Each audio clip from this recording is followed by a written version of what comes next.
வாழ்க வளமுடன். ரமண மகரிஷியை பார்க்குறதுக்கு ஜெர்மனிலேருந்து ஒரு அறிஞர் ரொம்ப தூரம் பயணப்பட்டு வந்திருக்கார். அவர் நிறைய கேள்விகள் கேட்கணும், ரமணர்கிட்ட கேட்டு நம்ம தெரிஞ்சுக்கணும் அப்படின்னு சொல்லி அப்போவே நோட்ஸ் எல்லாம் எடுத்து வச்சுட்டு ரமணரை வந்து பார்க்குறாரு. ரமணர்கிட்டையும் அதே மாதிரி சொல்கிறாரு, உங்கள்கிட்ட நான் நிறைய கற்றுக்கணும் அப்படின்ட்டு. இப்போ அவர் சொல்கிறத கேட்டுட்டு ரமண மகரிஷி அவரை கருணையோடு பார்க்குறாரு.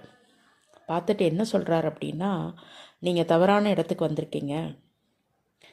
இங்கே கற்றுக் கொடுக்கறது எல்லாமே எப்படி கற்றதையெல்லாம் மறப்பது, கழிப்பது அப்படிங்கிறது தான் நான் கற்றுக் கொடுத்துட்டு இருக்கோம். அப்போது நீங்கள் அதற்கு தயாராக இருந்தால், கற்றதையெல்லாம் மறப்பதற்கு தயாராக இருந்தால் நீங்கள் இங்கே இருக்கலாம், இல்லாட்டி நீங்கள் வேறு யாரையாவது போய் பாருங்கள் அப்படின்னு சொல்கிறார். ஒரு ஞானிகிட்ட போவது அப்படிங்கிறது நாம் கற்றதையெல்லாம் கழிக்கத்தான்.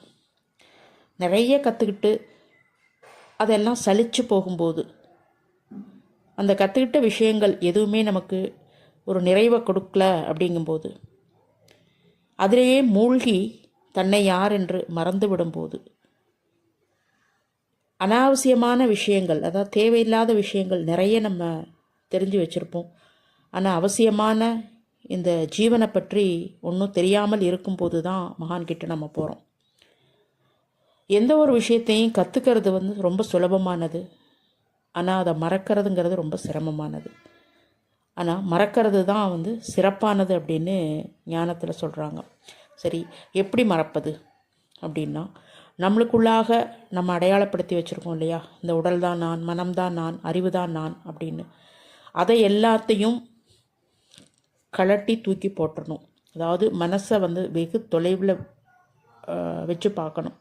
மனதோடு நம்ம சம்மந்தப்படாத, பந்தப்படாத, வெகு தொலைவில் வச்சு பார்த்தோம் அப்படின்னா, இந்த உடல் தான் நான், மனம்தான் நான், இல்லை என்னுடைய அறிவு தான் நான் அப்படின்னு அடையாளங்கள் வந்து கழிஞ்சு போகும்.